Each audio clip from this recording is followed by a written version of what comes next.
Tension नहीं करना है। जो जीव जन्म लेता है वो अपनी प्रारब्ध और अपना बुद्धि लेकर पैदा होता है। सब करते रहेंगे, होता रहेगा। तुम अच्छा करो, अच्छे से जियो, अच्छा करके दुनिया छोड़कर चले जाओ, आने वाली पीढ़ी को अच्छा देकर चले जाओ, बस ठीक है। फिर उस पीढ़ी का ठेका तुम्हारा नहीं है। विश्व की व्यवस्था प्रकृति संचालित करती रहती है और किसी न किसी को हर पीरियड में भेज देती है कि तुम जाकर संभालो। आप इस समय तुम्हारी आवश्यकता है, देश डूब रहा है, तुम जाओ नेता बनकर ये काम करो। धर्म नष्ट हो रहा है, तुम राम बनकर राक्षसों को मारो जाकर। बहुत ज़्यादा अन्याय हो रहा है, तुम कृष्ण बनकर जाओ, मामा कंस को मारो जाकर। बहुत ज़्यादा छत्तीसगढ़ में प्रवचन की आवश्यकता है, लोग कुकरी मुर्गी बहुत खा रहे हैं, इसलिए तुम जाओ वहाँ प्रवचन सुनाओ। ये कुदरत खुद व्यवस्था कर देती है कहाँ कौन व्यक्ति का जन्म होता है, वहां से छलांग मार करके दूसरे देश प्रदेश में वो आत्मा कैसे आकर के ज्ञान देती है, क्योंकि वहां ज्यादा जरूरत है, इसलिए वहां आकर ज्ञान सुना जाती है।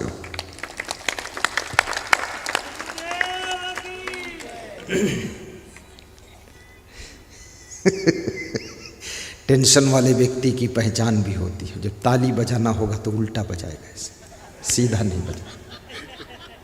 समझ लेना वो टेंशन में हो, बैठा तो है लेकिन उसका मन कहीं और बैठा है, इसलिए उसको ये पता ही नहीं चलता ताली इधर से बजाऊं कि उधर से उल्टा पीटता है।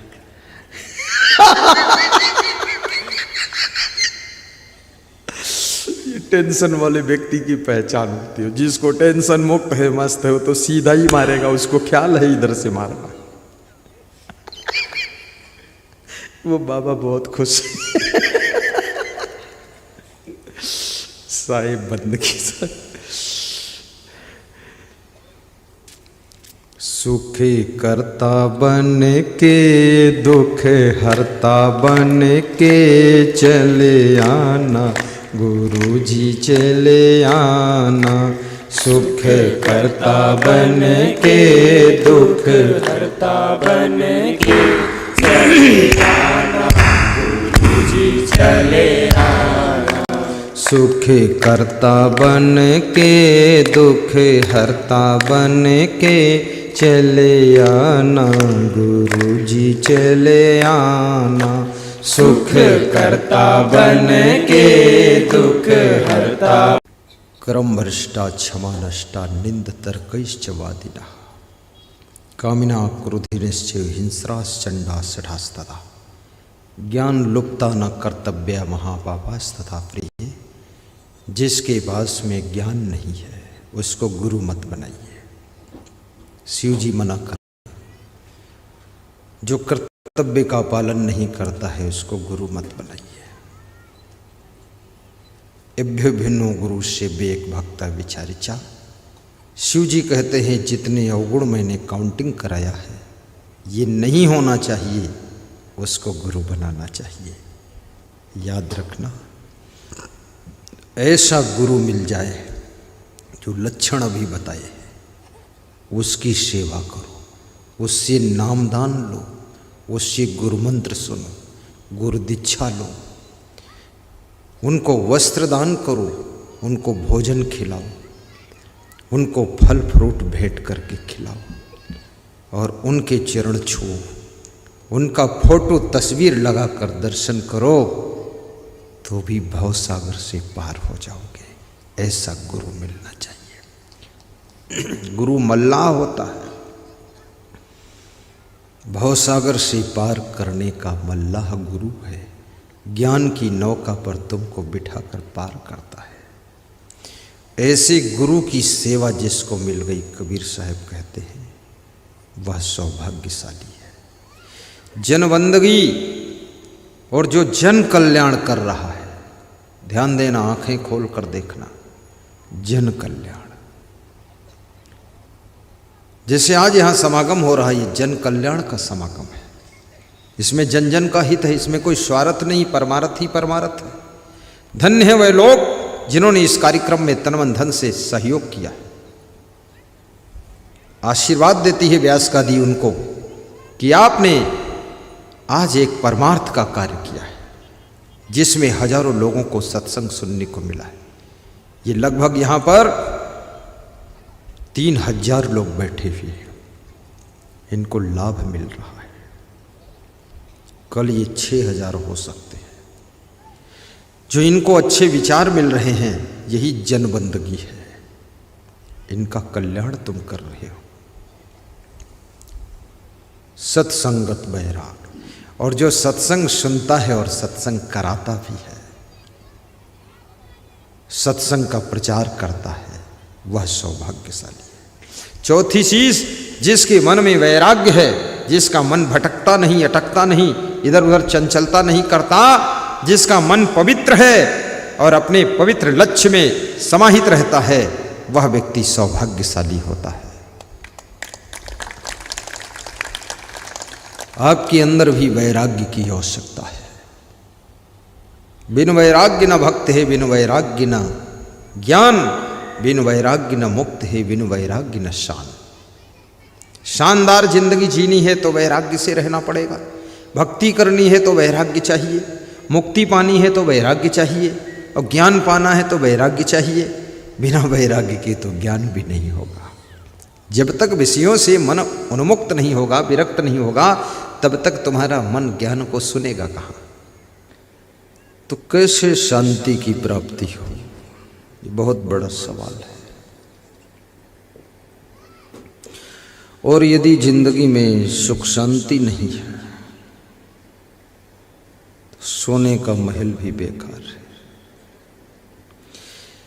परंतु जब जब तुम दुखी होते हो, जब जब अशांत होते हो, तो अपनी अशांति और दुख का कारण तुम दूसरे के ऊपर थोप देते हो। कभी तुमने ये नहीं कहा है कि मैं मेरे कारण अशांत हूं, मैं खुद के कारण दुखी हूं। कभी कभी तुम अपने माता पिता को कारण बताते हो कि मेरे माता पिता बुद्धिमान नहीं थे, इसलिए मेरी जिंदगी सब दुखी है। यदि वह बुद्धिमान होते, अच्छे स्कूल में पढ़ाते, हम गलती करते, हमको डांटते, तो हम सुधर जाते।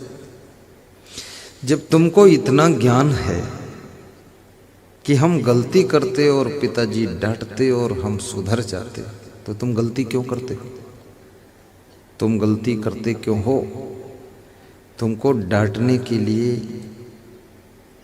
मालूम है कि हमको कोई डांटे तो मैं सुधरूं, तो गलती करते क्यों? ये माँ बाप पर अपने दुख और द्वंद को मत थोपिए। कभी कभी तुम अपने दुख का कारण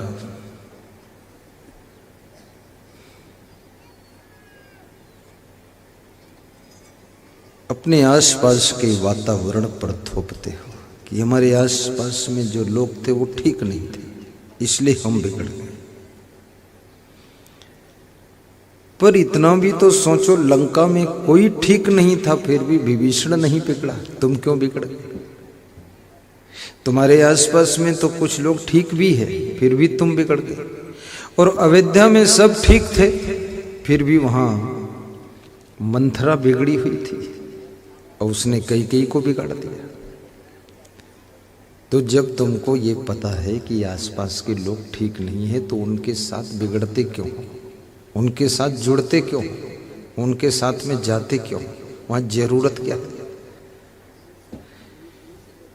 गांव में लेटरिन पड़ी है सड़क किनारे, लेटरिन थोड़े कुत्ते को बुलाती, तू आ मुझे चाट। खुद ही सूंघते सूंघते ढूंढते ढूंढते पहुंचता हो चाटता। तो समाज में, वातावरण में, आसपास में सब गंदगी है, गंदे विचार है, गंदे लोग हैं। तुमको कोई निमंत्रण देता है, न्योता देता है कि तुम आओ मेरी गंदगी में शामिल हो, तुम खुद ही कुत्ते बुद्धि के हो वहां चाटने पहुंचते।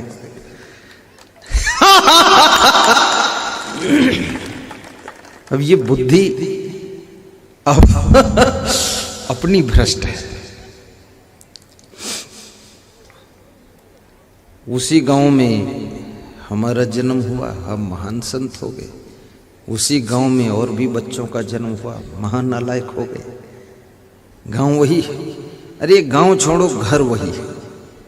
उसी घर में, उसी मिट्टी में गुलाब के फूल खिले, और उसी मिट्टी में गेहूं उगा हुआ है, उसी मिट्टी में गेंदा खिले, उसी खेत में बबूल उगे हुए हैं। खेत थोड़े कुछ कर रहा है, खेत में तो उगाने की क्षमता है। अब जो जिस चीज का बीज उसमें पड़ गया वही तो निकलेगा वहां से। तो आपके अंदर संस्कारों का बीज गलत पड़ा हुआ है, इसलिए माँ बाप पर गलती मत थोपिए। जो लोग बाजार में दूध भी बिक रहा है, दारू भी बिक रही है, और सभी लोगों को कोई जंजीर में बांधता नहीं है, खुला छूट है, बाजार जाते हैं। कोई दूध की दुकान पर जाकर खरीद रहा है, कोई दारू की दुकान पर खरीद रहा है। ये किसने भेजा वहां तुमको? ये तुम्हारे अंदर जो इंटरेस्ट है, जो तुम्हारे अंदर चाहत है, तुम वहां पहुंच जाते हो। ऐसे दुनिया में कुसंगत भी है, सत्संगत भी है, अच्छे लोग भी हैं, बुरे लोग भी हैं, लेकिन तुम्हारे अंदर जो संस्कार है उसी के साथ में तुम जाकर जुड़ जाते हो। तुमको कहीं भी छोड़ दिया जाए, तुम वही ढूंढोगे जो तुम्हारे अंदर की चाहत है। बॉम्बे चले जाओ, बहुत बड़े अफसर बन जाओ। लखीमपुर में एक कलेक्टर आया तो उसने अपने एसडीएम से कहा कि यहाँ कोई आश्रम है, कोई मंदिर है, कोई साधु संत रहता कहीं? तो लोगों ने बताया यहाँ पर कबीर धाम है। अरे बोले कबीर धाम? धाम तो बहुत बड़ा होता है। तो बड़ा है? बोले बहुत बड़ा है। तो बोले वहाँ संत भी कोई बड़ा है? बोले वो भी बड़ा है। तो बोले तो ले चल, तू मुझे यहाँ क्यों खड़ा है, चल। वो कलेक्टर मेरे आश्रम आया, योगान योग मेरे से ही मिलन हो गया उसका। मैं था उस समय, सत्संग हुआ तो उसने सब देखा तो उसका दिल जुड़ा। दूसरे दिन अपनी पत्नी को लेकर आया तो पत्नी ने देखा और सत्संग सुना तो उसका भी दिल जुड़ा। तो दोनों ने निमंत्रण दिया, मेरे घर आइए, जो मेरा बंगला है कलेक्टर का, वहाँ आइए। तो मैं पहली बार कलेक्टर के बंगले में गया। कोई काम भी नहीं था, वो कलेक्टर बंगले में घुसने भी नहीं देगा किसी को, क्योंकि कलेक्टर है। कलेक्टर होने का अहंकार बड़ा खतरनाक होता है। और कलेक्टर घुसने भी देगा तो कलेक्टर ढकेल कर बाहर कर देगी, उसके ज़्यादा ही होता है। लेकिन अब निमंत्रण दिया तो मैं गया। थोड़ा संकोच में रुका, 4 दिन उन्होंने रोका मुझको। 5वें दिन विदा किया, सत्संग हुआ। 4 दिन में 14 सत्संग किया, पूरे जिले में घूम घूम कर। वस्त्रदान दिया, प्रेम किया, लेकिन मैं रहा संकोच में ही। किसी अफसर के यहाँ रहो, किसी मिनिस्टर के यहाँ रहो, किसी बहुत बड़े संत के यहाँ रहो, थोड़ा संकोच में रहना चाहिए, अन्यथा उदंड व्यवहार करोगे तो संबंध टूट जाएगा। थोड़ा संकोच होना चाहिए बैठने उठने में, खाने पीने में।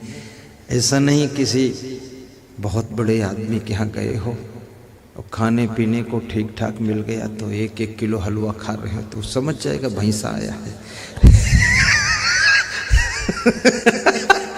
हाँ, थोड़ा समझदारी से खाओ पियो और सो भी समझदारी से। और सुबह 8 बजे तक सोते रहोगे तो समझ जाएगा कुंभकर्ण है, श्रद्धा टूट जाएगी। कोई साधु आपके घर में आए और सुबह 8 बजे तक सोता रहे तो आपकी श्रद्धा टूटेगी कि नहीं टूटेगी? क्योंकि ये साधु से क्या सीखूंगा, ये तो बहुत बड़ा कुंभकर्ण का बाप है। हम गृहस्थ आदमी 5 बजे उठ गए, ये उठ ही नहीं रहा, ये काहे का साधु है, ये न साधु है न गृहस्थ है, न जाने कितना भ्रष्ट है। 8 बजे तक क्यों सो रहा है? चोर कहीं का, चुट्टा, फालतू भक्तों का खाता घूमता। आज मैं सवेरे उठा तो हमारे भोजराज, भोजराम है नाम, भोजराम साहू खड़े हो। भोजराम साहू और उसकी पत्नी, क्या नाम उसका? पत्नी का नाम बता। है उषा? बस चलो बैठो। उषा साहू। तो मैं ज्यों ही जागा, वो भी उसी समय उठे थे, भोजराम जी। मेरे से बोले कि गुरुदेव भजन बजा दूं? हमने कहा बजा दो, यही तो जरूरत है, बजाओ बजाओ। उसके घर में एक झूमर टंगा हुआ है, उसमें से बज रहा था। तो मैंने कहा कहां से आवाज आ रही है? ऐसा पहली बार देखा मैंने। तो बोले गुरुदेव इस झूमर से आ रही है। मैंने कहा अच्छा, बहुत अच्छी आवाज है। और ऐसा भजन, गुरु मेरी पूजा और गुरु मेरी, क्या बोलते हैं, गुरु मेरी पूजा और गुरु मेरा है गोविंद है। ये भजन बजना बहुत अच्छा लगा, बजा भजन। अब उसको भी अच्छा लगा क्योंकि वो जागा और मैं भी जागा, दोनों का मिलन हो गया। ना वो मुंह धोया था, मैं नहीं धोया था, दोनों। वो भी समझ गया गुरु अलर्ट, मैं समझ गया भगत अलर्ट। दोनों खुश हो गए। और मैं जागता, वो न दिखाई देता तो मैं समझ जाता ढीला ढाली है मामला। वो जागता, मैं न मिलता तो भी वो समझ जाता गुरु भी है आलसी थोड़ा। तो किसी के यहाँ रहो तो ढंग से रहो। आप रिश्तेदारी में जाइए, आप कोई सर्टिफिकेट दिखा करके, डिग्री दिखा करके आप कहीं सम्मान नहीं पा सकते। आपकी चाल, आपकी बोली, आपके बैठने का ढंग, खाने का अंदाज, बोलने का तरीका, ये आपके मान सम्मान को बढ़ाता है, मान सम्मान को बढ़ाता है। लोग समझ जाते हैं किस ग्रेड का व्यक्ति आया है। तो कलेक्टर समझ गया कि ये गुरुजी भी हाई ग्रेड का है। मेरी सफाई देख करके उसके भी होश उड़ गए कि बिना हाथ धोए को छूता ही नहीं, खतरनाक है। प्रेम हो गया। तो लखीमपुर खीरी जिले में 34 प्रोग्राम करवाया उन्होंने, 34 अपने सरकारी पैसा लगा के। साक्षरता अभियान का नाम रखकर मेरा प्रवचन कराते थे। हाँ, और तो करा नहीं सकते थे, गवर्नमेंट में कोई रूल नहीं कि साधु प्रवचन कराओ। साक्षरता अभियान की मीटिंग है, गुरु साक्षरता पाक्षरता तो बहाना था, प्रवचन होना था। 34 प्रोग्राम करवाया और रोज गाड़ी भेजते थे आश्रम। मैं उसमें जाता था, फिर अपनी गाड़ी में हमको बिठा लेते थे। उस समय मेरे पास गाड़ी वाड़ी भी नहीं थी, हम भी फोकटनाथ थे। धीरे धीरे विकास हुआ है, लेकिन मेरा इरादा था विकास करूंगा, उन्नति करूंगा, कबाड़ी नाथ नहीं रहूंगा। उन्नति हर आदमी को करना चाहिए। घर में कलह कलेश मत करो, राग द्वेष मत करो, उथल पुथल मत करो। पति पत्नी, भाई भाई, पिता पुत्र, सास बहू मिलकर सिर्फ और सिर्फ 2 चीजें सोचो कि हमारे घर की उन्नति कैसे होगी, और दूसरी चीज सोचो कि हमारे घर में गुरु की भक्ति कैसे होगी।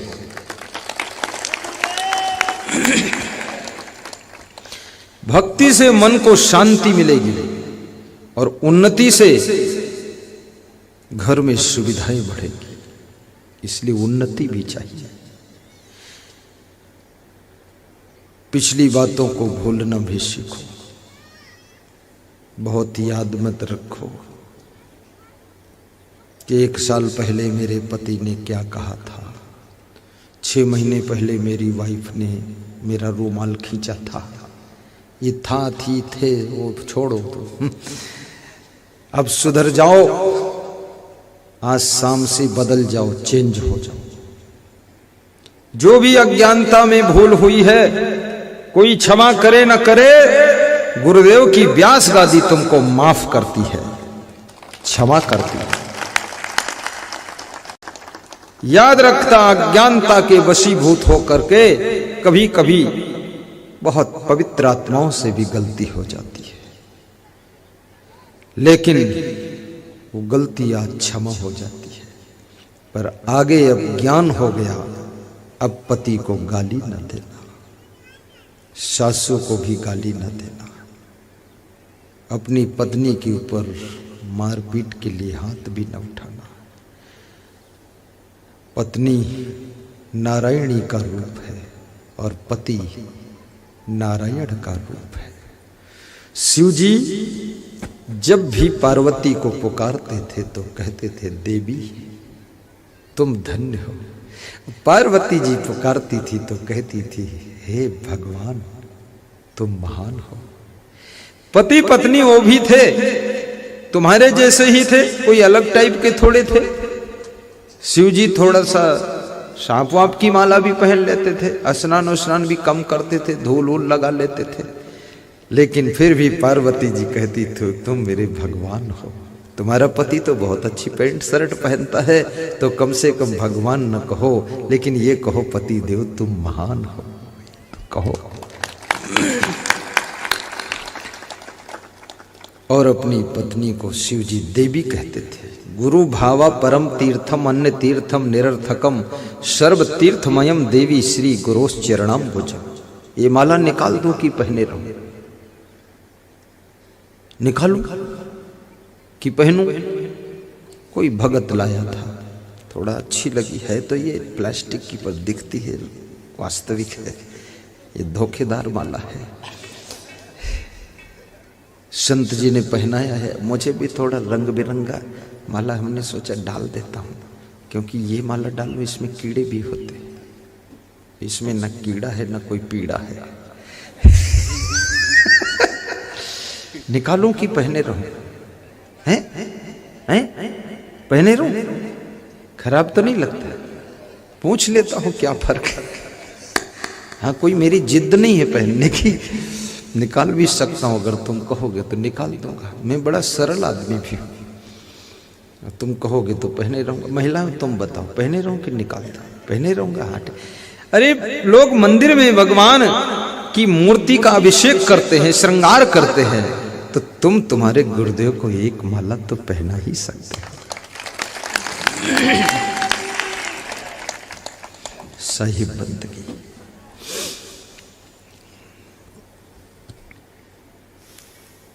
हमें आत्मा है तेरी, तुम परमात्मा मेरे, परमात्मा मेरे। हमें आत्मा है तेरी, तुम परमात्मा मेरे, परमात्मा मेरे। निस दिन जपता तेरा नाम, मेरे आधार तुम ही हो, जीवन धार तुम ही हो।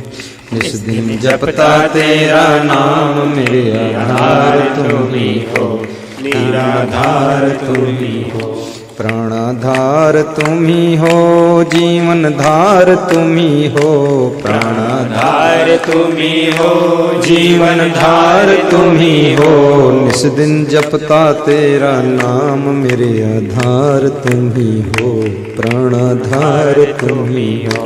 निस दिन जपता तेरा नाम, मेरे आधार तुम ही हो, प्राणाधार तुम ही हो। तुम आत्मा हो मेरी, हम परमात्मा तेरे, परमात्मा तेरे। तुम आत्मा हो मेरी, हम परमात्मा तेरे, परमात्मा तेरे। बोलो सद्गुरु भगवान की जय।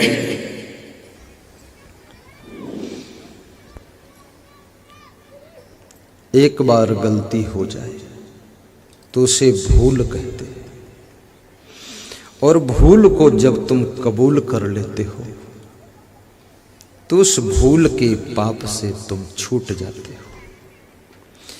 भूल करना आसान है, परंतु भूल को कबूल करना कठिन है।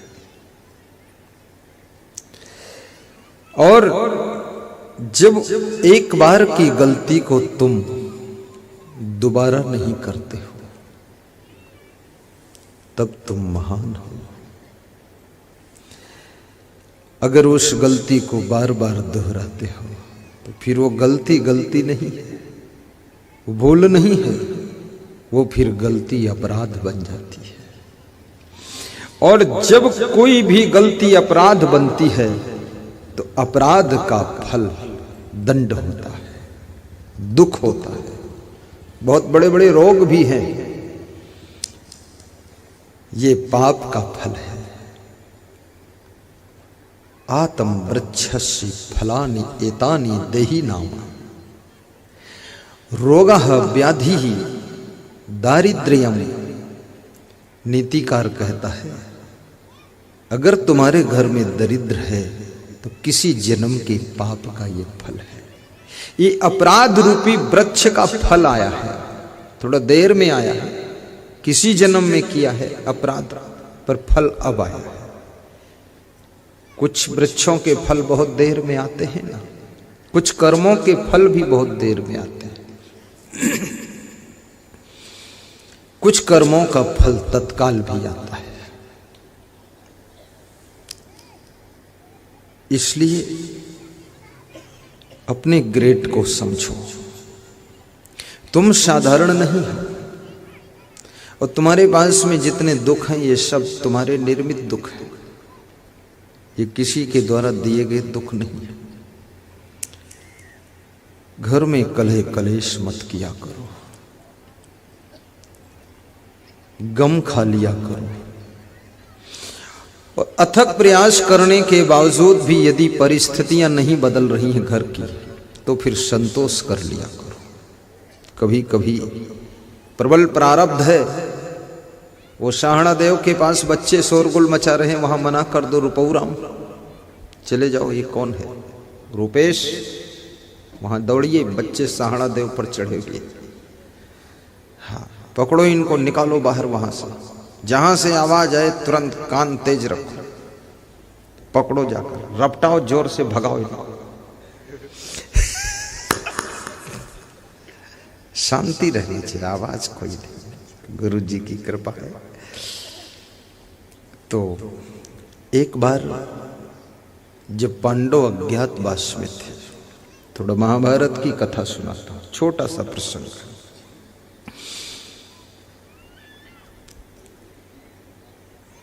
राजा द्रुपद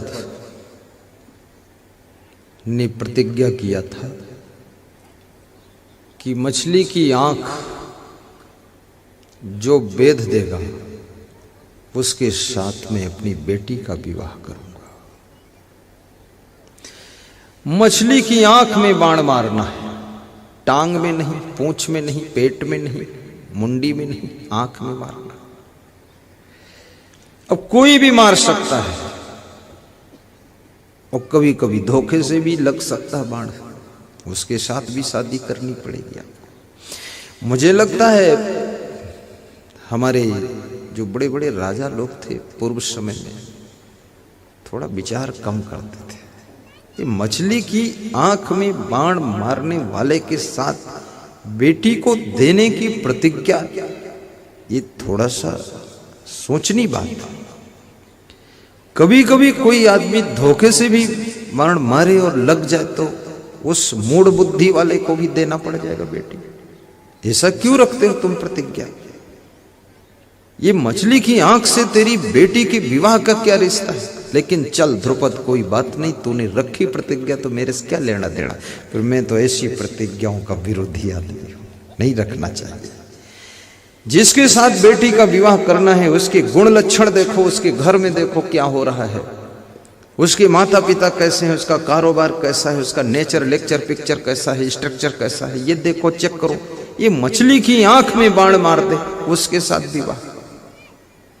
इसलिए आजकल लोग शिक्षित, समझदार, होशियार है, ऐसी कोई शर्त ही नहीं रखते हैं कि गाय की टांग में बाण मार दे, कुतिया की पूंछ में बाण मार दे तो शादी कर दूंगा। ये सब झंझट खत्म कर दिया। आजकल लोग स्वयं जाकर देखते हैं, और फिर छत्तीसगढ़ में क्या पूछना, दूल्हा स्वयं जाता है दुल्हन के यहाँ, देखता है। लेकिन दिखता इसको भी नहीं है, ये भी बाण उल्टा ही मारता है।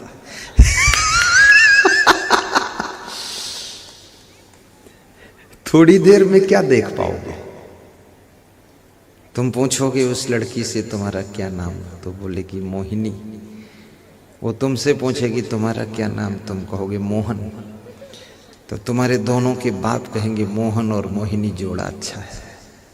अरे ये मोहन मोहिनी से काम नाम से नहीं चलने वाला है, इनके गुण लक्षण भी देखो, इनका बुद्धि विवेक है कि नहीं। अंडा मुर्गा कुकरी खाता, क्या खाता पीता है, नालायक है, राक्षस है, कैसा दुष्ट है, क्रोधी है। ऐसे लड़की क्यों देते हो? थोड़ा समझो। गुजरात में शादी करने का मेथड अलग ही है। लड़की जाती है जहां शादी होनी, शादी से पहले जाती है, और वहां सासू के साथ में 7 दिन रहती है। बर्तन भी धोएगी, रसोई भी बनाएगी, और सासू को देख लेती है 7, 8, 10 दिन में, और अपने पति को भी देखती है। पति का क्या कारोबार, दुकान पर जाकर देखती है। खाली दुकान खोले बैठा ग्राहक कोई नहीं, इसके साथ विवाह करके कबाड़ फंसने से क्या फायदा? क्योंकि विवाह से केवल काम नहीं चलेगा। पति पत्नी को जिंदगी आगे बढ़ाने के लिए धन भी चाहिए, मकान भी चाहिए, चलने के लिए गाड़ी चाहिए, सामान भी चाहिए, व्यवस्था चाहिए। चकई के चकधुम मकई के लावा तिकड़े तिकड़म बनाने से काम नहीं चलेगा, सारी सेटिंग चाहिए। इसलिए जो लड़कियां किसी लड़के के साथ भाग जाती है तो बहुत मूर्ख है। अरे कहां जा रही है पागल के साथ? इसके पास कुछ है भी, ये फटी पैंट पहने है, जीन्स की पैंट 2-4 जगह हंसिया से फाड़ के रखा है। इस मूर्ख के साथ तू कहां जा रही? पगली रुक, उधर इधर आ, घर में बैठ। नहीं जाना चाहिए। ऐसे किसी के साथ भागो वागो मत, सोच समझ कर विवाह करो। और विवाह करने की जब इच्छा हो जाए, एक पर्ची लिख दो माता पिता को कि मेरी इच्छा जल्दी विवाह करने की है, आप डिसीजन लीजिए, दूसरा मत सोचिए। क्या फायदा है? दे देना चाहिए लिख करके। मैंने तो पर्ची लिख कर दे दिया था पिताजी को, मेरी इच्छा साधु बनने की है, मैं साधु बनूंगा। पर्ची पढ़ते ही वह ठंडे हो गए हाथ पांव, बोले कि साधु बनेगा। हमने कहा सच बात है, झूठी क्या बात है? बोले कुछ सोचा समझा है। हमने कहा तुमने तो कभी सोचा समझा नहीं, आज तक साधु नहीं बने, मैं तो सोच लिया समझ लिया। तो बोले कि कुछ नहीं बन पाओगे। हमने कहा अरे आप टेंशन क्यों लेते हो इतनी, क्या जानते हो आप कौन आत्मा का जन्म हुआ आपके घर में? आप तो खाली बाप हो। बाप का अर्थ नहीं होता सब कुछ जानता है वो बाप है, जो बिल्कुल नहीं जानता वो भी बाप बन जाता है। हमारी और हमारे पिताजी की बहुत बड़ी शास्त्रार्थ होती थी। वो भी अच्छे मतलब पढ़े लिखे व्यक्ति थे और बुद्धिमान बहुत थे, बहुत होशियार थे, ज्ञान भी था, तार्किक बहुत थे। और मैं भी तार्किक था क्योंकि बेटा तो उन्हीं का था, तो दोनों की होती थी साथ। तो बोलते थे तुम मानोगे नहीं। हमने कहा मानने की क्या बात है, जो मैं चाहता हूं वही आज्ञा दीजिए। बोले बहुत साधुओं को देख लिया मैंने, सब इधर उधर घूमते हैं। तो हमने कहा मैं तो जिधर घूमूंगा उधर सबको घुमा दूंगा, ऐसा घूमूंगा। मैं इधर उधर घूमने वाला नहीं हूं, जिधर घूमूंगा उधर घुमा दूंगा। तो बोले सही बात। हमने कहा बिल्कुल। और मैं तो विद्यार्थी जीवन में भी प्रवचन करता था, लेक्चरर प्रोफेसर को भी प्रवचन सुनाता था, टीचरों को सुनाता था। और जिन जिन विद्यालयों में पढ़ा हूं वहां भी प्रवचन हो चुके, संत बना तब हो गए, पहले भी सुना दे। कहीं रिश्तेदारी में जाऊं वहां भी प्रवचन सुना देता था मैं। प्रवचन करना तो मेरा बिल्कुल, रास्ते में सड़क पर खड़े होकर प्रवचन कर देता था। लोग सुनने के लिए आ भी जाते थे क्योंकि मेरे प्रवचन में थोड़ा हंसी रहती थी, मजेदार बात घुमा कर कहता था, तो लोग मजा लेने आ जाते थे। पलट देता था बात को, शिक्षा भी दे देता था। तो पर्ची लिख कर दे दो माँ बाप को, जल्दबाजी मत करो, किसी के साथ भागो वागो मत। लड़कों से भी कहूंगा किसी के साथ मत भागना, भागने से कोई फायदा नहीं, क्योंकि किसी लड़की के साथ भाग कर भी जाओगे वो लड़की भी चेंज होने वाली है। जो आज तुम्हारे साथ भाग कर गई है उसका स्वभाव बदलेगा।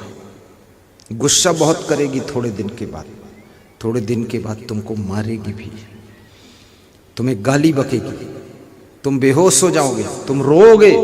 बॉम्बे की स्टेशन पर रोते हुए देखा लड़के लड़कियों को मैंने, दिल्ली की स्टेशन पर मारपीट करते देखा भागे हुए लड़के लड़कियों को, कचौड़ी फेंकते देखा एक दूसरे पर नालायकों को। मैं तो सीट पर बैठा हंस रहा था कि मरो चलो बेवकूफों, भागे थे उसका भोगो फल गया। यहाँ कचौड़ी फेंक रहे उसके ऊपर, ज्यादा फालतू कचौड़ी हो इधर ले आओ। और फिर रोते हुए भी देखा, भो भो रो रहे हैं। हमने कहा खूब करो। पहले विवेक नहीं किया, बड़ा अपने को बुद्धिमान समझे ना भगोड़ा नाथ, भंगी कहीं का पागल। मैं तो मर्यादा के खिलाफ एक कदम रखना मुझे पसंद नहीं है। आप इंतजार करो। सीता जी राम जैसे पति के इंतजार में बैठी थी। तुम सीता जैसी नारी बनो। कोई अयोध्या से राम ढूंढते ढूंढते तुम्हारे लिए आ रहा है, तुम्हारा वर्ण करेगा। तुम टेंशन क्यों ले रही हो? तुम राम बनो तो जनकपुर में कोई सीता तुम्हारा इंतजार कर रही है। गुणवान तो बनो। आप जितने अधिक गुणवान होंगे, शकर कभी निमंत्रण नहीं देती है चींटियों को कि मेरे पास आओ मुझको चाटो, लेकिन शकर में मिठास का गुण है, इसलिए चींटियां बिना निमंत्रण के आकर के शकर को चाटती रहती है। तो आज मैं आत्मा, मन और शरीर, ये तीन का टॉपिक आज था, यही है ना। लेकिन आत्मा के बाद एक परमात्मा भी है, और परमात्मा के साथ महात्मा भी है, और महात्मा के साथ दिव्य आत्मा भी है। और दिव्य आत्मा में ही इसी लिस्ट में दुष्ट आत्मा भी आता है, प्रेत आत्मा, भूत आत्मा। आत्मा तो मुख्य है, आत्मा तो मेन है, लेकिन ये आत्मा जब कुछ विशेष कार्य करता है, महान कार्य करता है, जब एक सामान्य जनमानस से हटकर ऊपर उठ करके कुछ ऐसा करता है जो सब नहीं कर पा रहे हैं, तो उन महान कार्य करने वाले को महात्मा कहा जाता है। महात्मा।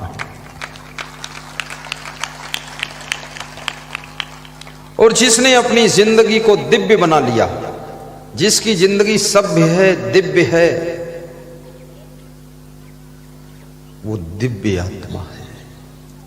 जिसके दर्शन से दिव्यता प्राप्त होती है, जिसकी वाणी से सभ्यता संस्कृति का जन्म होता है, और जिसके सानिध्य में बैठने से पवित्रता पैदा होती है, वो दिव्य आत्मा होता है। उस दिव्य आत्मा का दर्शन हो जाए तो समझो आपका सौभाग्य है। फिर है दुष्ट आत्मा। दुष्ट आत्मा जिसका स्वभाव दुष्ट है, जिसके कर्म दुष्ट हैं, और जो दुष्टता ही दुष्टता करता है, जिसकी दुष्टता से तुम्हें दुख होता है, उसे दुष्ट आत्मा कहते हैं। और श्रेष्ठ आत्मा, बहुत गौर से समझना, आत्मा तो आत्मा है, लेकिन ये श्रेष्ठ, जब श्रेष्ठता का कार्य कोई करते, सर्वश्रेष्ठ कार्य जब तुम कुछ करते हो, तब तुम श्रेष्ठ आत्मा बन जाते हो। और प्रेत आत्मा, भूत आत्मा। प्रेत आत्मा कौन है? भूत आत्मा कौन?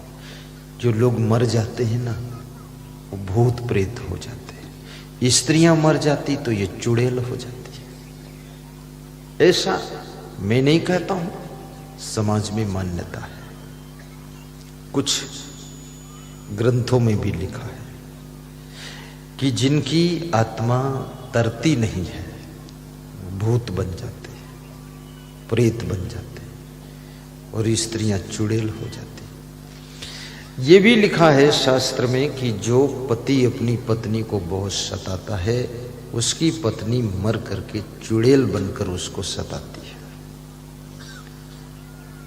अब देखो, तुम अपनी पत्नी को सताते हो और तुमको सताने के लिए उस बेचारी को चुड़ैल बनना पड़ेगा, तो चुड़ैल को सुख कहाँ है? इसलिए उसको डबल सजा मत दीजिए। जिंदगी भर तो सताया और मरने के बाद बदला लेने के लिए चुड़ैल बनना पड़ा।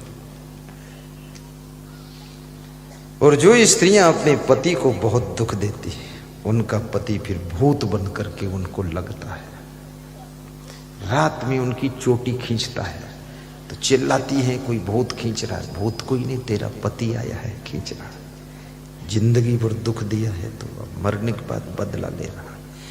इसलिए अपने पति को भी दुखाना मत। भूत प्रेत चुड़ैल कोई बनता ही नहीं है, होता ही नहीं। लेकिन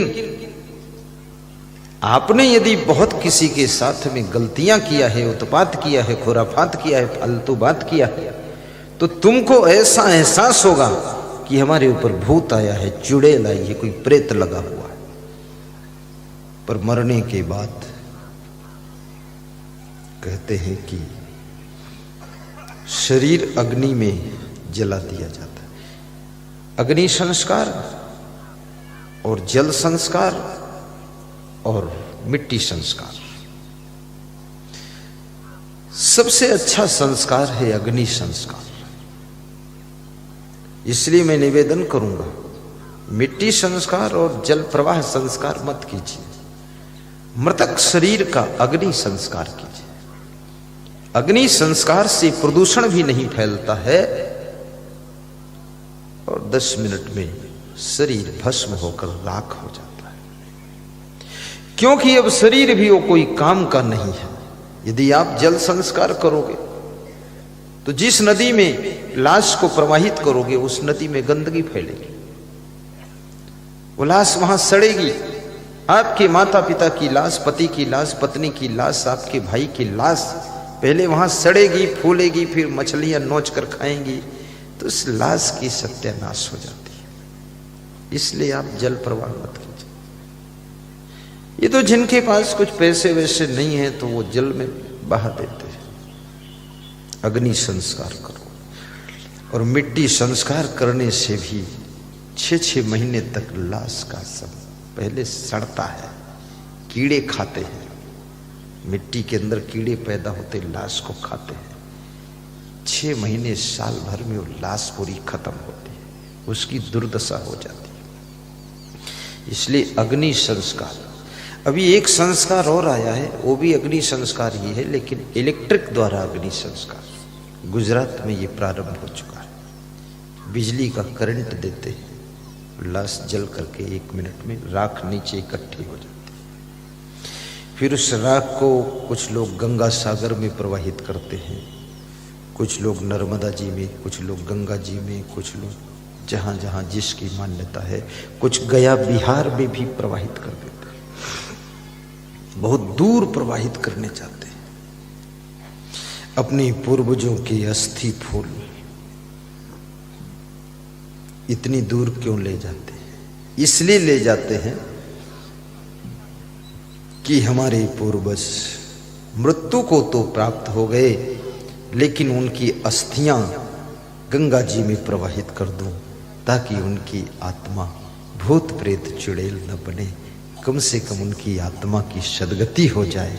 इसलिए गंगा जी में प्रवाहित करते हैं। परंतु मैं निवेदन करूंगा, अस्थियां बिखरने से पहले आस्था को मजबूत कर लीजिए। ये अस्थियां गंगा जी में प्रवाहित करने से आपकी आत्मा तर जाएगी, इसमें थोड़ा संदेह भी है। आस्था अगर आपकी है धर्म के प्रति, भक्ति के प्रति,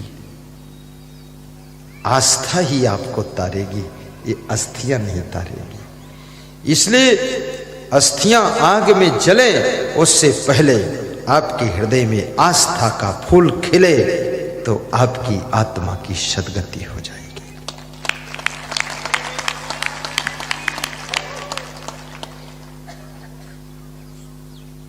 उज्जैन में कुंभ मेला हो, हरिद्वार में कुंभ मेला हो, नासिक में कुंभ मेला हो, प्रयाग में कुंभ मेला हो, आस्था के साथ जाइए। जीते जी तो कभी गए नहीं, जाने का मन भी नहीं, जाना चाहते भी नहीं। कोई जाने को कहे तो तर्क वितर्क करते हैं, और मरने के बाद जबरदस्ती उनकी हड्डियों के फूल उनके बेटे लोग गंगा सागर पहुंचा रहे हैं। अरे इसका मन नहीं था, इसको क्यों वहां डालने जा रहे? जीते जी खुद इन हड्डियों को, जिंदा हड्डियों को ले जाइए उज्जैन तीर्थ में, दर्शन कीजिए, स्नान कर लीजिए, सत्संग सुन लीजिए, हरिद्वार के कुंभ में दर्शन कीजिए, आस्था जगा लीजिए और वहां दान भी कीजिए। क्योंकि लोभ की नदी ही बैतरणी नदी है, दूसरी और कोई नदी नहीं। ध्यान देना, तुम सोचो कि कोई और बैतरणी नदी है, नहीं, लोभ की नदी ही बैतरणी नदी है।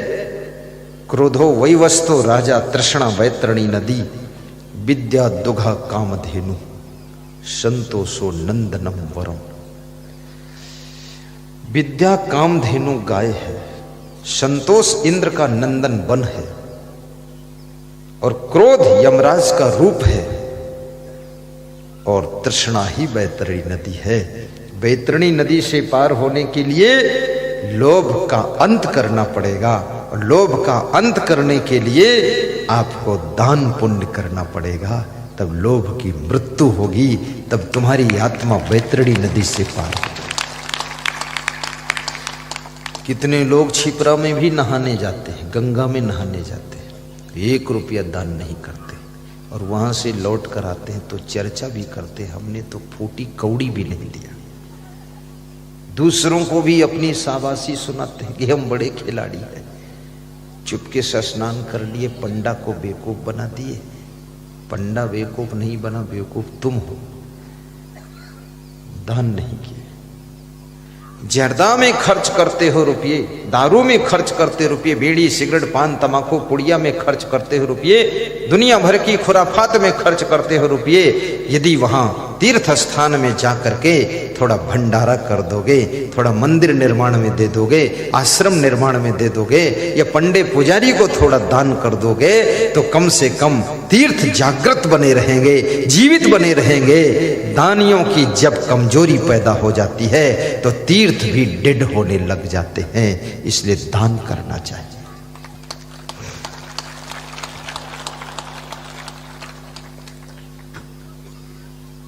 क्रोधो वैवस्तो राजा, साहिब बंदगी साहिब। मुस्कुराइए, मुस्कुराइए कि तुम भूत प्रेत नहीं बनोगे, चुड़ैल भी नहीं बनोगे, तुमको तो हम बचा ही ले जाएंगे। भूत पिशाच निकट नहीं आवे, महावीर जब नाम सुनावे, नाशै रोग कटै सब पीरा, जो सुमिरत हनुमत बलबीरा। कितना बढ़िया है, न डॉक्टर की जरूरत, न मेडिकल स्टोर की जरूरत, नाशै रोग कटै सब पीरा। लेकिन हनुमान जी का सुमिरन करोगे तब, तो हनुमान का सुमिरन कैसे करोगे? हनुमान हनुमान हनुमान हनुमान ऐसे करने से सुमिरन नहीं होता है। हनुमान जैसी श्रद्धा, हनुमान जैसी भक्ति, हनुमान जैसी निर्माणता, हनुमान जैसी सरलता, और हनुमान जैसी सेवा, हनुमान जैसी निष्कामता, और हनुमान जैसा ब्रह्मचर्य, हनुमान जैसी साधना, और हनुमान जैसी निष्ठा, हनुमान जैसी वीरता जिस दिन आपके अंदर पैदा हो जाएगी, तो नासै रोग कटै सब पीरा, और जो सुमिरै हनुमत बलबीरा। तो ये आत्मा की सद्गति कैसे होगी? आज आत्मा परमात्मा का सवाल खड़ा है। परम परम माने होता है अति श्रेष्ठ, सर्वोत्तम स्थिति परम स्थिति है। जिसने अपने आप को परम पवित्र कर लिया है, परमात्मा की डिग्री है। राम भगवान भी तो मनुष्य शरीर में ही थे, लेकिन उन्होंने परम पवित्रता को प्राप्त किया। राम भगवान के अंदर लोभ नहीं था, कृष्ण भगवान के अंदर भी लोभ नहीं था। जब रावण का वध किया, कुंभकर्ण का वध किया, लंका को जीत लिया, लंकापति मर गया, विभीषण को तिलक कर दिया, समुद्र के किनारे की रेत उठाकर उनके मस्तक में तिलक लगा दिया। चंदन कौन घिसे झंझटवा, रेत लगा दी। बोले जाओ तुम लंकापति हो विभीषण, अब तुम लंका की गादी पर सुशोभित हो जाओ। विभीषण ने कहा प्रभु लंका में चरण रखिए आप थोड़ा सा। नहीं विभीषण, लंका के अंदर इच्छा ही नहीं कि मैं जाऊं। और यदि राम के अंदर इच्छा होती, लालच होता, तो विभीषण का भी वध कर देते और लक्ष्मण का वहां राज तिलक कर देते और सोचते मेरा भाई इस गादी पर बैठ जाए। आज एक नेता अगर सांसद बन जाए तो अपने भाई को जिला पंचायत सदस्य बना देता है, बेटे को विधायक बना देता है और पत्नी को उपाध्यक्ष बना देता है, और घर में कोई और बचा हो तो उसको भी कुछ न कुछ बना देता है। लेकिन राम कहते हैं नहीं, लक्ष्मण को नहीं चाहिए, न भरत को चाहिए, न शत्रुघ्न को चाहिए, न मुझे चाहिए, जिसका है उसी को चाहिए, न्याय होना चाहिए। और ये लंका की गादी विभीषण ही शोभित होंगे, इस पर कोई नहीं बैठेगा। 1 ग्राम सोना लंका से लेकर के राम अयोध्या नहीं आए। आपको अगर सोने के भवन में पहुंचा दिया जाए, कितने लोग तो ऐसे हैं आपके घर मेहमान बनेंगे और 1 साल उठा कर लिए चले जाएंगे, इतना लोभ है उनको, चादर ले जाएंगे। कुंभ मेला में अन्न क्षेत्र का बड़ा महत्व होता है। कुंभ मेला में अन्नदान का बड़ा महत्व होता है। कुंभ मेला में जो तीर्थ यात्री जाते हैं, श्रद्धा लेकर भक्त जाते हैं, उनकी सेवा का बहुत महत्व होता है। आप गंगा में डुबकी लगा लो, चुपके से चले आओ, कोई फल नहीं मिलेगा। लेकिन उन तीर्थ यात्रियों की अगर आपने कुछ सेवा किया है तो जो मनोकामना तुम्हारी है वो पूर्ण हो जाएगी।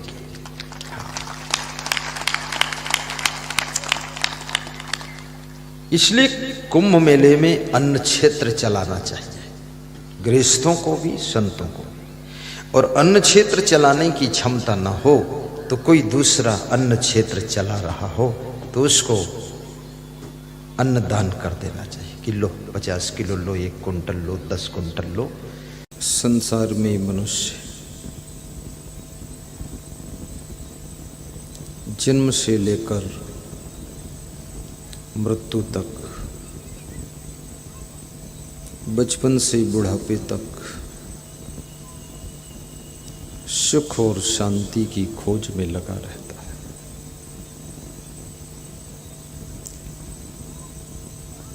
जैसे भूखी मछलियां तालाब में पड़े हुए कंकड़ों को अपना भोजन समझकर मुंह में रख लेती है, और जब उसे खाने के लिए दोनों जबड़ों से दबाती है तब उनकी समझ में आता है ये तो कंकड़ है, और फिर उसको उगल देती है। ऐसे ही मनुष्य इस संसार में सुख के लिए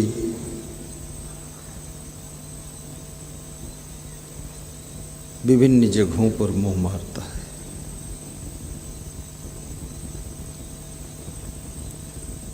शब्द, स्पर्श, रूप, रस, गंध, ये 5 विषयों में वो सुख ढूंढता है।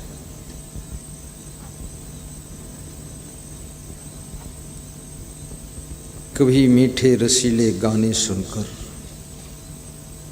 उसमें सुख मान लेता है। थोड़ी देर के बाद उन गानों से भी उसका मन ऊब जाता है।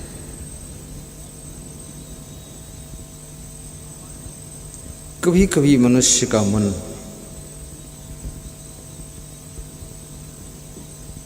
सुगंधित इत्र, खुशबूदार तेल, सेंट को सूंघकर, बालों में लगाकर, कपड़ों में छिड़ककर, घर द्वार में छिड़ककर भीनी भीनी सुगंध का आनंद लेता है।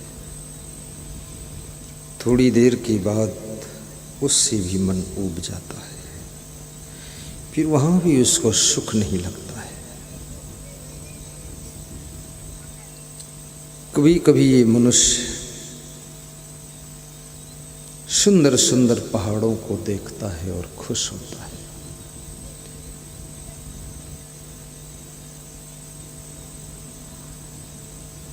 नदियों में प्रवाहित होते हुए जल की किलकारियों को सुन करके भी आनंदित होता है। जंगलों की हरियाली को देख करके इसका मन गदगद हो जाता है। कभी कभी पहाड़ों को देख करके मन बहुत खुश हो जाता है। पहाड़ों से गिर रहे झरने इसके मन को मोह लेते हैं, लेकिन थोड़ी देर के बाद उससे भी मन ऊब जाता है। पहाड़ों को भी कहाँ तक देखोगे, नदियों को कब तक देखोगे, समुद्र के उफान को, लहरों को कब तक निहारते रहोगे। देखते देखते आंखें थक जाती हैं। धीरे धीरे मन ऊब जाता है और उससे भी मन हट जाता है। इसलिए एक बार तुम जिस पहाड़ को देख लेते हो, दोबारा देखने का मन नहीं होता है। पहली बार जब तुम ससुराल जाते हो तो तुम्हें सुख लगता है, और जब 5-6 बार वहां जाकर लौट आते हो तो वहां से भी मन ऊब जाता है और मन में होता है ससुराल में भी बेकार ही है, वहां कुछ नहीं, वहां से भी ऊबते हो।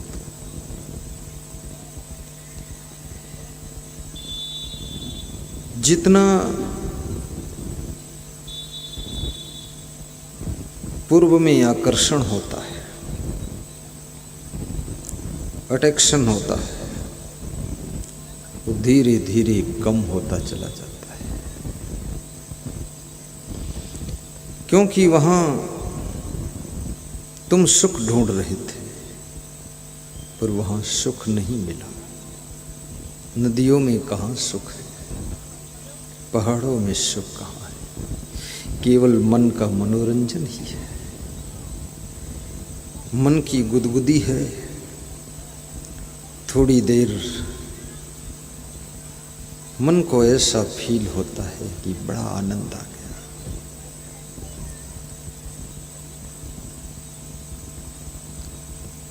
दूसरों को भी तुम सुनाते हो कि वहां मैं गया था, बहुत अच्छे पहाड़ हैं, बहुत बड़ी नदी है, बहुत बड़ा समुद्र है, बहुत बड़े बड़े मंदिर बने हैं। ऐसा क्यों सुनाते हो तुम? बड़ा आनंद आ गया वहाँ, तो लौट कर क्यों आए, वहीं रहते आप, इतना बड़ा आनंद छोड़कर क्यों आ गए? अभी इसलिए सुना रहे हो क्योंकि इज्जत अपनी बचा रहे हो, क्योंकि वहाँ भी कुछ नहीं है, सच तो कह नहीं सकते। खोखला है। बहुत से लोग मुझे बताते थे उस देश में ऐसा है, उस देश में वैसा है।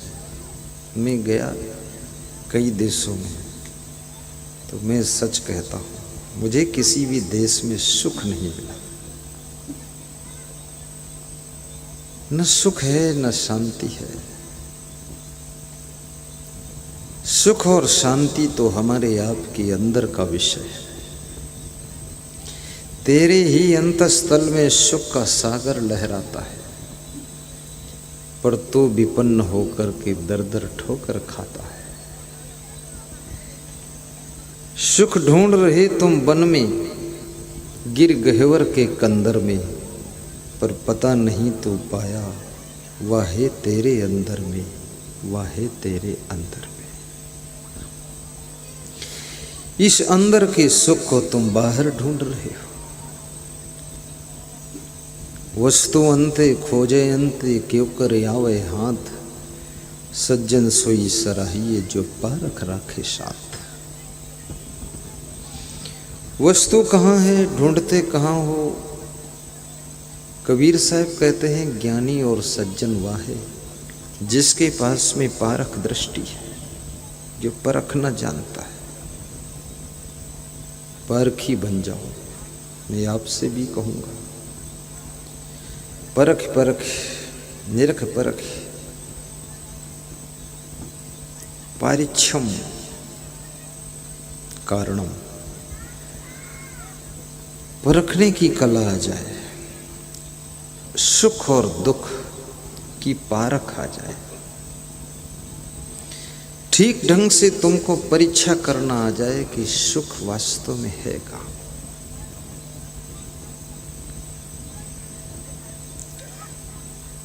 कितने लोगों को पुड़िया खाने में सुख लगता है और कितने लोगों को पुड़िया खाने वालों के पास बैठने में भी दुख लगता है।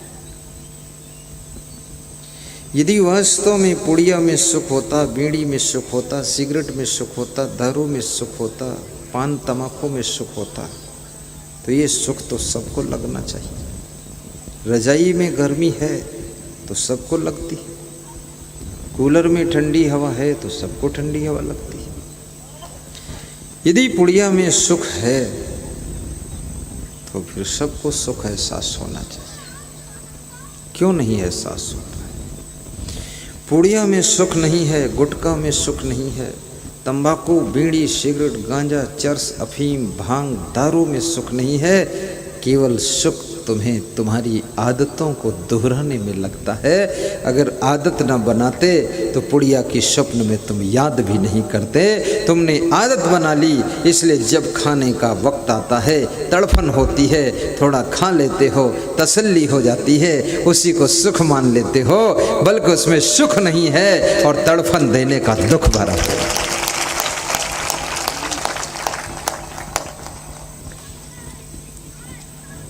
राजस्थान कोटा की जेल में मेरा सत्संग था। वहाँ का जेल अधीक्षक कह रहा था कि हमारे यहाँ ऐसे ऐसे अपराधी बंद हैं जो अफीम खाते थे, स्मैक खाते थे। अब यहाँ जेल में तो मिलती नहीं है अफीम, तो ऐसे छटपटाते हैं, तड़फते हैं। उनकी तड़फन को देखकर मुझे दया आती है कि खरीद कर खिला दो, क्या करूं। लेकिन महंगी भी है, यहाँ खाना भी मना है। जेल में शराबियों को भी बिना शराब के रहना पड़ जाता है। जेल में जो बिना बिस्तर के सो नहीं सकते थे, साधारण बिस्तर पे सोना पड़ता है। जेल में जो थोड़ा सा गंदगी में नहीं रह सकते थे, पूरी गंदगी में रहना पड़ जाता है। जो अकेले बैठकर भोजन खाते थे, जेल में भीड़ में सबके साथ खाना पड़ जाता है। जेल तो जेल है। ऐसे कार्य मत करो कि जेल जाना पड़े, और जेल जाना भी पड़े तो जेल अधीक्षक और जेलर बन करके जाओ। जेल में प्रवचन करने जाओ, जेल में और कभी कोई तिकड़म से तुमको फंसा दे और जेल में जाना पड़ जाए। कभी कभी ऐसा भी होता है कि आपने अपराध नहीं किया है, आपकी गलती नहीं, लेकिन रंजिश में, ईर्ष्या के कारण किसी ने तुम्हारा नाम किसी केस में रख दिया, जिसके कारण तुमको जेल में जाना पड़ा। अब मन को बहुत दुख होता है कि मैंने गलती भी नहीं किया। इस दुनिया में तुमने गलती किया कि नहीं किया, ये बात अलग है, लेकिन चक्रव्यूह की रचना करने वाले द्रोणाचार्य के जाल से बचने की भी कला होनी चाहिए। ये भी समझना, तुम कितने भोले भाले सीधे साधे हो, इस सीधेपने से भी मतलब नहीं दुष्टों को। छत्तीसगढ़ प्रदेश का, छत्तीसगढ़ डेंटल केयर सेंटर का डॉक्टर रवि गुप्ता 4-5 मंजिल का ऊंचा उसका हॉस्पिटल, 3200 डॉक्टर, एक एक दांत का अलग अलग डॉक्टर, इतने बड़े हॉस्पिटल का मालिक, खुद भी डॉक्टर, सरल स्वभाव, सुंदर स्वभाव, मर्मज्ञ है, विशेषज्ञ है। मैं एक दिन, मेरा उनका प्रेम बहुत है, तो मैं उनके हॉस्पिटल गया तो 4 मंजिल दिखाया, फिर कहा गुरुदेव एक कमरा और दिखाऊंगा, तो फिर दिखाया तो उसमें बेड लगा था, तकिया लगी थी, चादर रखी थी, एसी लगा था। तो मैंने कहा ये किस काम आता है? बोले कभी कभी थक जाता हूँ तो यहाँ दोपहर में सो जाता हूँ। तो हमने कहा अच्छा, इतने बड़े हॉस्पिटल में दिन में नींद आ जाती है आपको? बोली रात में क्या है गुरुदेव, एक आदमी ने मुझ पर केस लगा दिया है, 3 रात तो नींद ही नहीं आई, टेंशन में आ गए, चिंता। फिर मैंने आपका थोड़ा प्रवचन सुना, हमने कहा जो होना होगा होगा, लेकिन सोना तो है ही है। सोया हूँ, अब केस चल रहा, जो होगा सो। मैंने कहा क्यों लगा दिया? बोले सब फालतू काम है। कुछ लोग तुम्हारे ऊपर फालतू केस भी लगा सकते हैं, और ये भी याद रखना किसी को ज़्यादा परेशान तुम भी न करना, उसके पीछे मत पड़ जाना कि इसको निपटा के मानूंगा। कमज़ोर कुत्ते को भी जब जोरदार कुत्ता ज़्यादा रपटाता है और ज़्यादा निपटाने की कोशिश करता है, तो कमज़ोर कुत्ता भी गुस्सा में घूम करके जोरदार कुत्ते को भी नोच डालता है। तो याद रखना, किसी कमज़ोर व्यक्ति को निपटाने की कोशिश करोगे, फिर गुस्सा में आ जाएगा तो तुमको भी नोच डालेगा। इसलिए जो कुत्ते बुद्धिमान होते हैं वे दूसरे कुत्ते को रपटाते तो जरूर हैं, धर पकड़ बांधते हैं, भौंकते भी हैं और पाँव भी खुरसते हैं और सांस लंबी लेते हैं ताकि वो सोचे बहुत तेज़ दौड़ कर आ रहा, ऐसे करते हैं, डरवाते हैं, वो भागता है जोर से। जब जानते हमारे बॉर्डर से आगे निकल गया तो जयराम जी की बस वापस आ जाते हैं। ये कुत्तों की बुद्धिमानी मैंने देखा है। कुत्ता भी सिखाता है दुश्मन को कहाँ तक रपटाना चाहिए। अपने बॉर्डर में पहुँच गया, छोड़ दो उसको, एकदम पीछे ही पड़ जाओगे तो उधर फिर उसके बॉर्डर में पहुंच गए, उसके सिपाही और साथ में हैं, उसके साथी कुत्ते झपट के आ जाएंगे, फिर तुमको रपटाएंगे तो इज्जत क्या रहेगी। तो किसी के पीछे भी मत पड़ो, तंग भी मत करो किसी को गरीब समझकर, कमज़ोर समझकर, कम बुद्धि का समझकर, या किसी से कुछ गलती हो गई थोड़ी सी तो उसको रगड़ कर चटनी बनाने की कोशिश मत करो, उससे दूर हो जाओ। सबसे बड़ी सजा है उससे दूर हो जाना। दूर हो जाइए, चित्त हटा लीजिए, मन में समझ लीजिए कि बेईमान है, चालाक है, कपटी है, चंडाल है। अब उसके साथ सावधान हो जाइए, दूरी बना लीजिए, और जब मिले तो राम राम कर लीजिए, जय सिया राम, कुशल मंगल तो हैं चाचा जी, और समझ लो बेईमान जा रहा है, कुशल मंगल पूछ लो, नहीं कुछ और तुम्हारा बिगाड़ेगा काम। ये संसार में जीने की कलाएं सीखो। किसी से अगर तुम्हें तकलीफ मिली है तो भी आप बार बार उससे रूठिए मत। कभी कभी आपका मन पद और अधिकार में सुख ढूंढता है कि कुछ मेरे पास भी पद हो, कुछ अधिकार हो तो सुख मिल जाए। याद रखना, पद और अधिकार में सुख नहीं है, लेकिन पद और अधिकार अगर मिल जाए तो उसको अपना कर्तव्य समझ कर निभाइए।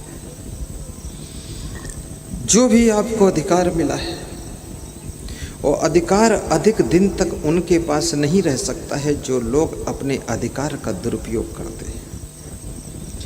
अधिकार अधिक दिन तक तुम्हारे पास बना रहे, जिंदगी भर तुम्हारे पास बना रहे, इसके लिए ईमानदारी, वफादारी, जिम्मेदारी, बहादुरी से काम करना सीखिए। अन्यथा अधिकार वापस ले लिए जाते हैं, अधिकार वापस हो जाते हैं। अधिकार को कर्तव्य समझकर निर्वहन करोगे तुम, तब तो तुम्हारा कल्याण है। किसी गुरु ने आपको आश्रम का प्रबंधक बना दिया हो, किसी गुरु ने आपको महंत बना दिया हो, अब आप वहाँ आलस्य करोगे, आप उस पद से हटाए जाओगे। आप वहाँ चोरी चपारी करोगे, पद से हटाए जाओगे।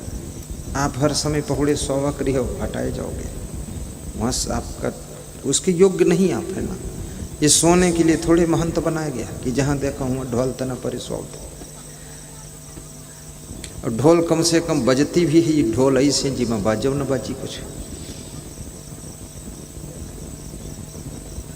घर के मालिक यदि तुम बनाए गए हो तो याद रखना, मालिक तभी तक रहोगे जब मालिक के योग्य कार्य करो। पूरा घर सो जाता है, घर के लोग सो जाते हैं, स्त्रियां सो जाती हैं, लेकिन घर का मालिक अगले दिन की प्लानिंग बनाने के बाद तब सोता है। और मालिक की अगर बुद्धिमान है तो शाम को ही प्लानिंग सबको बता देता है, उसके बाद सोता है और अगले दिन की और प्लानिंग सेटिंग करता सवेरे फिर बता देता है। सब अपने अपने काम पर लग जाते हैं। याद रखना, एडवांस सोचने वाला, बिफोर काम करने वाला और टॉप की सेटिंग रखने वाला, टेंशन मुक्त प्रबंधन करने वाला व्यक्ति ही मालिक और अधिकार का सही प्रयोग कर सकता है, अन्यथा फेल हो जाएगा। कितने घरों में ऐसे मालिक हैं कि मालिक ही चट्टा है, नंबर 1 का चोर है, और कितने घरों में तो घरू भर चोर है। घरू बच गवा यही बहुत है। जौन जहास जत्ता दांव पाई सो नोच लेगा, घरू सब झांझर होएगा, डीव डेला होएगा। भैंसी सब देख रही, भूसव नहीं मिले वाला है, क्योंकि यहाँ घरू भर सब भैंसी भैंसा बना घूमत है। कोई उधर पहुड़ा है, कोई उधर गावत है, कोई रोवत है, कोई मोड़ के 12 इंचत है। पूरा नरक बना दिया है। घर के अंदर भी ईमानदारी की आवश्यकता है। ईमानदारी, क्षमा करने की भी आवश्यकता है। क्षमा नहीं कर पाओगे, आपका घर उन्नति की ओर नहीं जाएगा। क्योंकि याद रखना, सबके पास में बराबर समझ और ज्ञान और बुद्धि नहीं होती है। एक समान संस्कार, स्वभाव, व्यवहार सबका नहीं होता है। कुछ लोग उसमें ऐसे होंगे बेचारे कमजोर हैं, बुद्धि कम है, गलतियां हो जाती हैं, काम कम कर पाते हैं, उनको भी गम खा करके निभाना पड़ेगा। और याद रखना, हमारे साथ में एक दिल्ली से बालक आया है, तो जहाँ खड़ा होता वहीं चुप पे खड़ा रहता है, ऐसे खड़ा रहता है, ऐसे हाथ करके। अभी तक हमने उससे पूछा नहीं है, 10-15 दिन हो गए। ये नहीं पूछता हूँ तुम क्यों खड़े हो, मैं देखता हूँ कब तक खड़ा रहेगा। एक दिन थोड़ा सा समझाया तो अब दौड़ता है, कुछ दौड़ना शुरू किया, छलांग लगा देता है, लेकिन दौड़ता उल्टी दिशा में। अगर वो ब्रह्म कमंडल रखा इधर है तो दौड़त उधर। तो मैंने कहा चलो कम से कम दौड़ा तो भले उल्टा दौड़ा या सीधा दौड़ा, कभी सीधा भी दौड़ेगा। अब उसको मैं निभा रहा हूँ। क्यों निभाता हूँ? क्योंकि धीरे धीरे प्रैक्टिस आ जाएगी। दिल्ली से आया है आस लेकर कि गुरुदेव के चरणों में रहूँगा। मैं बहुत कम बुद्धि वालों को भी निभा लेता हूँ और अधिक बुद्धि वालों को भी निभाता हूँ। मैं केवल चरित्रहीन को नहीं रखता हूँ, जो बेविचारी टाइप का है, जिसकी दृष्टि ठीक नहीं है और बहुत भारी चोट्टा है, छोट मोट चोट्टा हो तो कोई बात नहीं, लेकिन नंबर 1 का चोट्टा है तो उसको फिर रिजेक्ट कर देता हूँ। लेकिन थोड़ी मोड़ी गलती हो जाए तो क्षमा करना चाहिए। आप भी अपने घर में क्षमा का प्रयोग कीजिए और अनुशासन भी रखिए, कंट्रोल भी कीजिए। और ये भी याद रखना, माताओं बहनों का भी आदर रखना, क्योंकि ये माताएं बहनें पराधीन होती हैं। दूसरे की घर की बेटी तुम्हारे घर में बड़ी आशा लेकर आती है, उस आसरा के साथ में घर में आकर प्रवेश करती है और बड़ी खुश होती है कि मेरी ससुराल है। और जितनी लड़कियां हैं जब ससुराल का नाम लेती है तो बड़ी खुश होती है। और ये सभी लड़कियां, इनसे बात करके तुम देखो, मत देखना बात करके कोई फायदा नहीं, लेकिन कभी ये बात कर रही है तो इनकी बात सुनो तो एक ही बात ही सुनाती है। जब मेरी शादी हुई थी 3 साल पहले, इस शादी की याद करती है, बड़ी खुश होती है। जब मेरी शादी हुई थी तो मैं पूछता हूँ जब तेरी शादी हुई थी लेकिन अब क्या हाल है? बोले अब तो बेहाल है सब। जब मेरी शादी हुई थी 3 साल पहले, ऐसे बताती रहती है। और मैं शादी वादी की बात सुनना बिल्कुल पसंद ही नहीं करता। कोई जब आदमी ज़्यादा शादी विवाह की बात करता है तो हम कह देती यूँ तुम पमारा बंद करो, क्योंकि इस नाटक में जो फंसे हैं उनकी तो दुर्दशा है, और जो ज़्यादा सुनी है यह नाटक तो वो फंसिन जाइए फिर। ये सुने वाला अध्याय भी नहीं है, सुनकर क्या करोगे इसमें? लेकिन वो बेटी क्यों शादी की चर्चा करती है? क्योंकि उसको बहुत बड़ा विश्वास था कि ससुराल जाऊंगी वहाँ सुख पाऊंगी, मेरी सासू मिलेगी, जेठानी मिलेगी और मुझे मेरी चचेरी सासू मिलेगी, ससुर जी मिलेंगे, मेरा पति देव मिलेगा। इसलिए सभी पतियों से मैं कहूँगा, ये जो लड़की तुम्हारे साथ विवाह करके आती है बड़ी आशा रख कर आती है कि मेरे मायके में जो है सो है, नहीं है नहीं है, लेकिन मेरी ससुराल में तो मेरा पति कार खरीदेगा, उसमें बैठकर बाजार जाऊंगी, और कार से जब मायके आऊंगी तो मेरी सहेलियां देखती रह जाएंगी, और पति खुद ही बेकार है। कार तो अलग, वो बेकार है। और पति के पास में भारी अहंकार है, भारी अहंकार है। वो पत्नी की बात ही नहीं सुनता है, गर्दन ऐंठ कर चलता है। पत्नी सोचती है कुछ बोलना ठीक नहीं है, बिना बोले तो अपनी गर्दन ऐंठ रहा है, और कुछ बोलोगे तो मेरी ऐंठ देगा।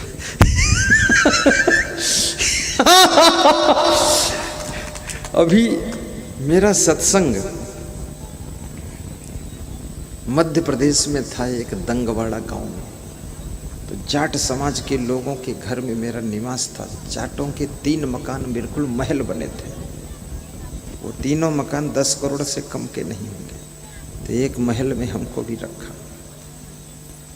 मैं अपनी ज़िंदगी में शायद 2-4 जगह ऐसे मकान में रहा हूँ, इतना अच्छा मकान। एक दिन बीत गया, 2 दिन बीत गए, उनके घर के लोग मिल ही नहीं पाए। अभी जिनके घर में ठहरा हूँ राजू भाई के हैं, इनके घर के कोई मिल ही नहीं पाए। वो सब अपन नाश्ते पानी पत्तल वत्तल ढूंढा करते। हमारे पास आने का टाइम ही नहीं। वो राजू भाई कह रहे थे कि आज सुबह मिलैया रहन छुट्टी नहीं मिली।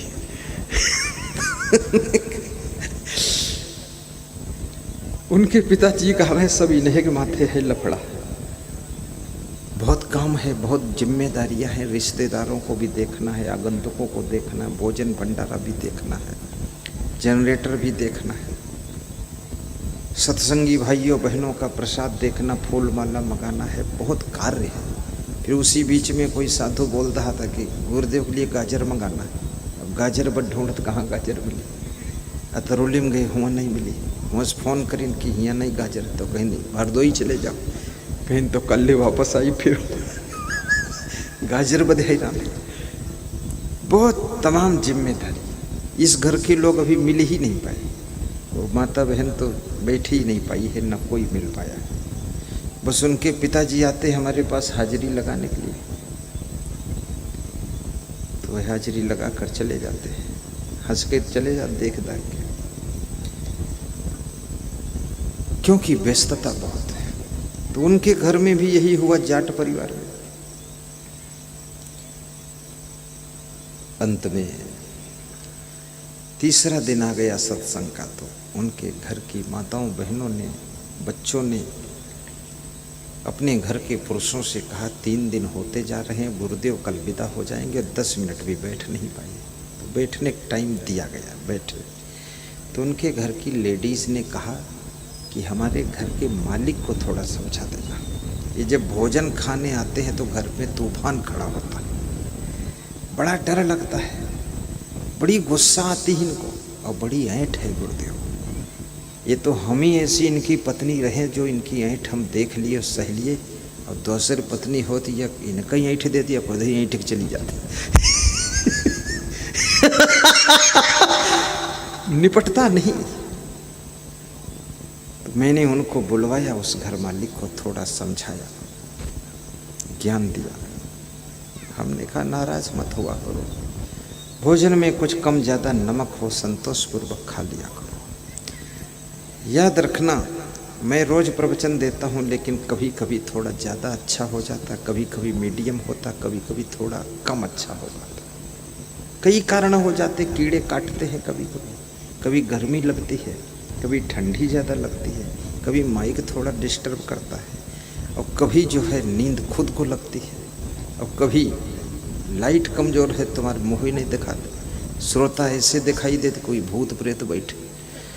तो ये सब डिस्टर्ब के कारण कभी कभी प्रवचन का जो क्वालिटी है कमज़ोर हो जाता है। करता मैं ही रोज हूँ। ऐसे वही माताएं बहनें भोजन बनाती हैं, लेकिन कभी कभी बेचारी थोड़ा चूक जाती हैं, कुछ लकड़ी गीली है, या कुछ तेल कम है, या कि मसाला थोड़ा गीला फीला कुछ है, तो स्वाद बिगड़ जाता है, कभी स्वाद बदल जाता है, कभी स्वाद ज़्यादा अच्छा हो जाता है। लेकिन इसमें भी आपको संतोष करना चाहिए, क्योंकि बनाने वाले ने भाव से बनाया है। तो आप थोड़ा सुंदर स्वभाव से खा लीजिए, और बनाने वाले को धन्यवाद भी दीजिए कि बहुत आनंद आ गया, धन्य हो देवी, रोज़ बनाते रहना, सब ठीक है, ऐसे कह देना। लेकिन कुछ पति ऐसे हैं बिल्कुल रावण जैसे हैं, ऐसा गरजते हैं घर में कि छत में भी दरार हो गई।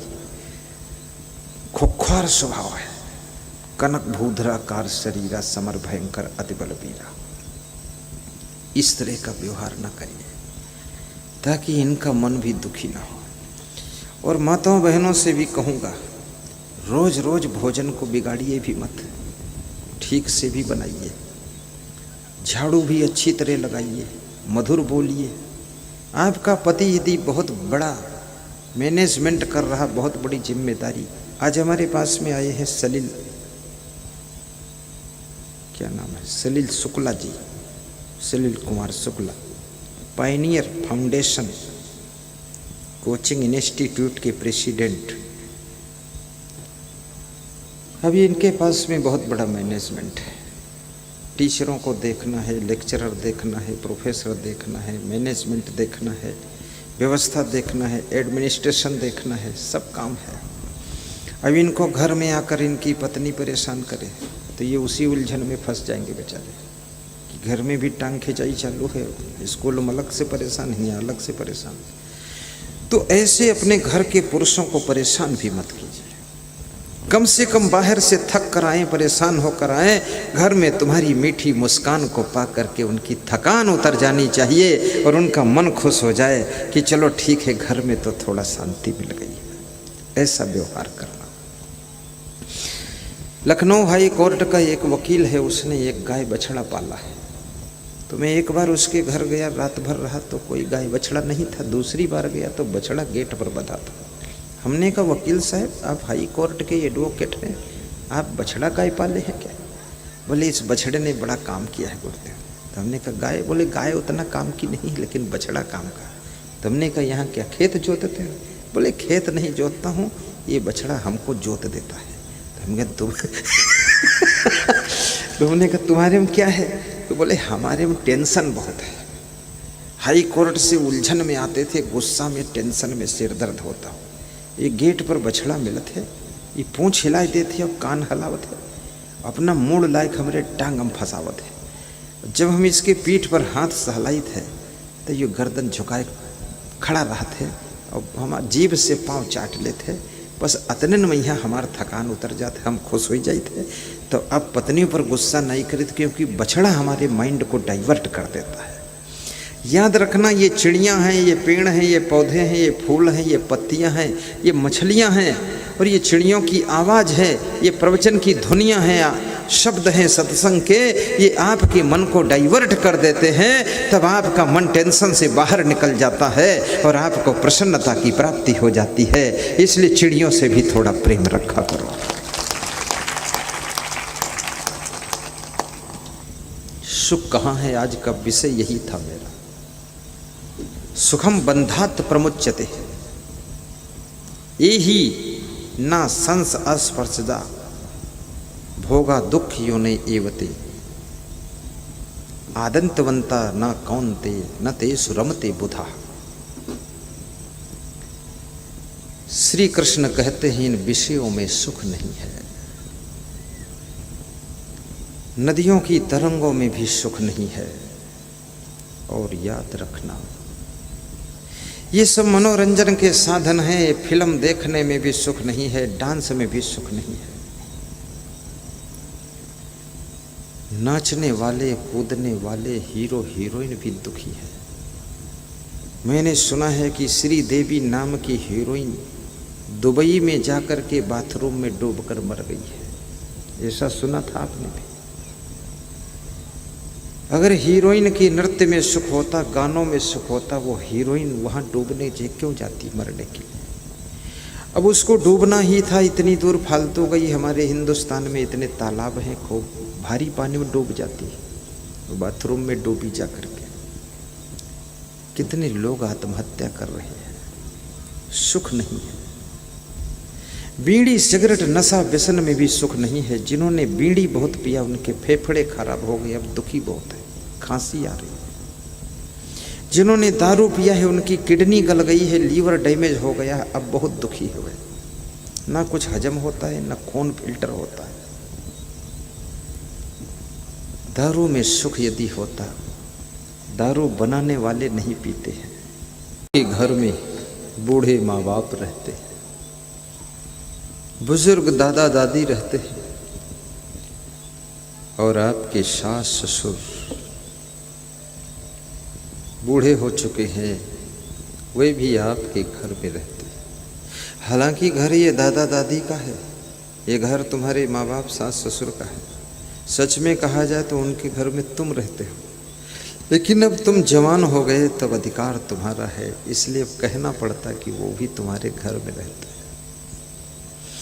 उन बूढ़ों के पास बैठ कर कभी कभी मुस्करा कर थोड़ा बातें कर लिया करो, कभी कभी उनको फ़ोन कर दिया करो, हाल चाल ले लिया करो। एक बूढ़ा आदमी, उसके पास मोबाइल था, तो उसके मोबाइल में उसके बेटे का फ़ोन नहीं आता था, तो मोबाइल बनवाने के लिए गया दुकान पर कि मेरा मोबाइल कुछ बिगड़ा है, और दुकानदार से कहा मेरा मोबाइल ठीक कर दीजिए।